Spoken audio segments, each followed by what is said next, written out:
જૂનાગઢમાં ગિરનાર પર નિર્વાણ લાડુનો જે ઉત્સવ છે તે અંતર્ગત જૂનાગઢ જિલ્લા પોલીસ દ્વારા 180 પોલીસ કર્મીઓ, 21 પોલીસ સબ ઇન્સ્પેક્ટર, 8 પીઆઈસી અને એક ડીવાયએસપી આ પ્રકારે બંદોબસ્ત રાખવામાં આવેલો છે અને તમામને પ્રોપર સૂચનાઓ આપવામાં આવેલી છે. આ બ્રીફિંગ દરમિયાન યાત્રાળુઓ સાથે શાંતિ અને સૌહાર્દપૂર્ણ પરંતુ મક્કમતાથી એસડીએમ શ્રી દ્વારા જે જાહેરનામું બહાર પાડવામાં આવેલું છે કે ધાર્મિક લાગણી ઉશ્કેરાય એ પ્રકારની કોઈ પણ વસ્તુઓ લઈ જવા ઉપર જે પ્રતિબંધ લાદવામાં આવેલો છે.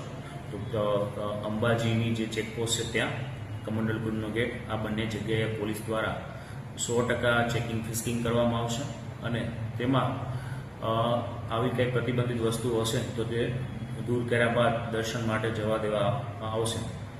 પરંતુ પોલીસ દ્વારા કાયદો અને વ્યવસ્થાનું પાલન થાય તે માટે પૂરતા પ્રમાણમાં છે એલર્ટનેસ પણ રાખવામાં આવશે. આ દરેક જગ્યાએ ગોરખનાથ, અંબાજી, આ ઉપરાંત કમંડલપુરનો ગેટ અને પાસમીટુ આ તમામ જગ્યાએ છે એ પ્રાઇવેટ વિડીયોગ્રાફી પણ રાખવામાં આવેલા છે. બોડી ઓન કેમેરા પણ રહેશે. સાથે સાથે એસઆરપીની એક કંપની પણ રાખવામાં આવેલી છે.